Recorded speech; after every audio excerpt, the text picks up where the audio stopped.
আসসালামু আলাইকুম। কেমন আছেন সবাই?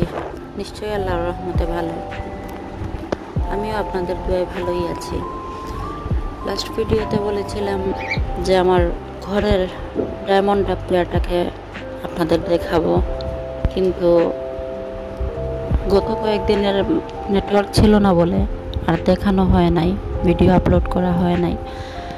তো আজ আমার ঘরের ডায়মন্ড পেয়ারটাকে ভিডিও করে আপনাদের দেখাচ্ছি। তো একই বারান্দায় রেখে দিয়েছি নতুন যে ককাটেল পেয়ারটাকে এনেছিলাম, আর আমার আগের যে ডায়মন্ড পেয়ারটা ছিল এক জায়গায় রেখেছি। দিনের বেলা বারান্দায় দিলে ওদের জন্য ভালো হয়, আলো বাতাস থাকে, আর সন্ধ্যার দিকে রুমের ভিতরে এনে রেখে দেই। আর এই যে পাখির এইগুলাই আমি সব সময় পাখির দোকান থেকে নিয়ে আসি, সিড মিক্স যেগুলা পাখিরা খায়। তো এই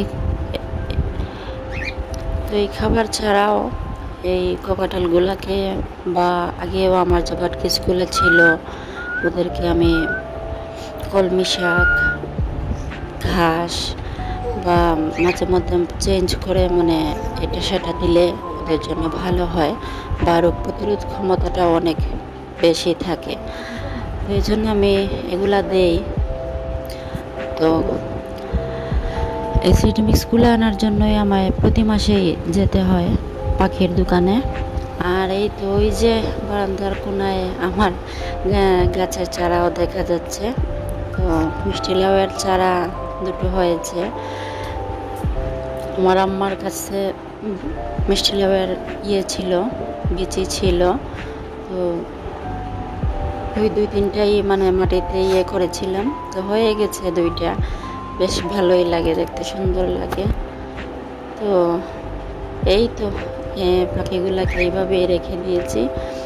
আর ভালোই লাগে আমার পাখি বাসায় থাকলে, অনেক ভালো লাগে। পাখির ডাকাডাকি, কিচির মিচির শব্দ এগুলা থাকলে ভালোই লাগে। তো আমার অনেক আগে থেকেই এই অভ্যাসটা, পাখি, কবুতর বা ছোট ছোট পাখি এগুলা একটু পছন্দ করি। তো আমার ছেলেও এখন আমার মতোই এগুলার প্রতি অনেকটা হয়ে গেছে। সব সময় চায় যেন বাসায় কোনো না কোনো পাখি যেন থাকে। তো ভালোই লাগে। আর আমার ককাটেল বার্ডগুলা কেমন হয়েছে এটা জানাবেন। আমার কাছে খুবই ভালো লাগে এই পেয়ারটাকে দেখতে। তো আমি অন্য পেয়ারও পাইছিলাম, নিশ্চয়ই আপনারা দেখছেন, ওই গ্রে কালারের পেয়ারগুলা, বাট ওগুলো আমার ভালো লাগে না। এই পেয়ারটাই আমার সব থেকে বেশি ভালো লেগেছে। তো যাই হোক, এই তো আপনাদের ডায়মন্ড ডাবগুলো দেখালাম।